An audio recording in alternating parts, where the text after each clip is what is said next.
I was starting to lose vision while I was running, and I couldn't focus on what was in front of me. It didn't matter what my mind wanted to do at that race. I physically couldn't keep going.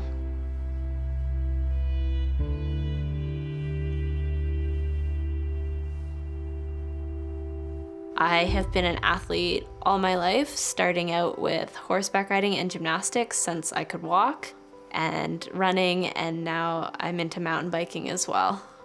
You would just say, you know, we're gonna go do this today, and she would never ask questions about it. She'd just go at it wholeheartedly, and just a digger. I've always relied on sports my entire life.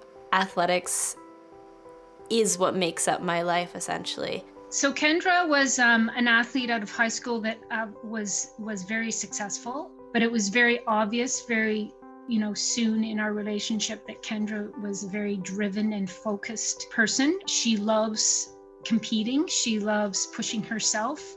She has high expectations for herself, and we were pretty happy to have her become a member of our team.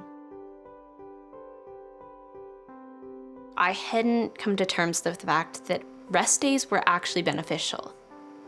Because in my mind, I didn't need a rest day. It was just a day where my fitness would decrease. In my final year of high school, I was told that I collapsed about 20 meters before the finish line and apparently crawled across the line and just laid there.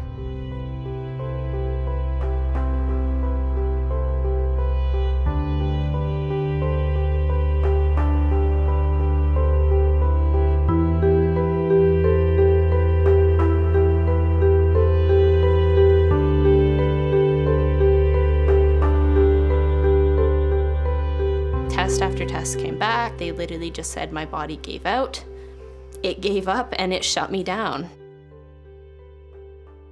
The first race of my second season was the Western Invitational. It's a 6K race, and the last thing I know is I woke up with one of our trainers beside me as I'm unconscious and literally have no clue what has happened during the race. She pushes herself so hard, and obviously she pushed herself hard enough to get everything out of her. And obviously, like you would think when somebody passes out 3-4 times that you've looked into it, but every time I passed out, I went to the hospital and tests were done, and they literally could never tell me what was going on. It started really breaking me down mentally, because it wasn't a fact of how I do in a race. It was literally, would I cross that finish line and remember crossing it? For Kendra, it was one of the most important things is to excel as a varsity athlete, but we had to take a step back and go, okay, this is important, but we need to make sure we're doing this, we're doing it in a healthy way. I think that setback kind of opened my eyes to, okay, what am I doing wrong here? And immediately I went to, okay, I'm eating wrong and I don't look like a runner. Obviously I was seeing the girls who were winning the races, and for the most part, they were tall, lanky, lean girls. And in my mind, I was literally the opposite of that. So I had now gone 2 years without a menstrual cycle. I literally hadn't thought anything of it until I had started talking to some other girls about this. One of them being Soren, who had went through REDS herself. And just one thing after another, the boxes were checking off for things I had been experiencing over the last few months. And that's where she recommended Dr. Mountjoy, who she had worked with. Well, REDS is an acronym, and it stands for Relative Energy Deficiency in Sport. And it affects many different body systems. There's either not enough energy taken into the body through diet, or too much being spent through excessive exercise. So some athletes consciously limit the amount of energy they take in through their diet. If we don't have the energy in, we won't have enough for the expenses of daily living and sport. One of the early signs for women is changes in their menstrual period. They'll either get less frequent or it will stop altogether. I was always told that it was normal to have a late period, but I had literally just accepted the fact that when you're a high-end athlete, it's normal. Like, you're training, you're in competition mode, your body doesn't need to do that. And it is scary to think that that was just something I accepted without question. And in fact, I've even heard coaches say, well, you still have a period, you're not training hard enough, go do more. And that's really frightening to me. I just thought without it, I was better. And in my mind, it restricted me from being the best I could be. To ask about these things is something that women have been conditioned through the years not to talk about. It's something private, it's something personal that we shouldn't discuss. When meeting with me, she asked me questions obviously about if I had been restricting, if I had been fueling properly. And I think that was probably one of the first times I admitted to myself that no, I didn't think I deserved to eat unless I was training my absolute best. And I hadn't realized how awful it sounded at the time until I said it.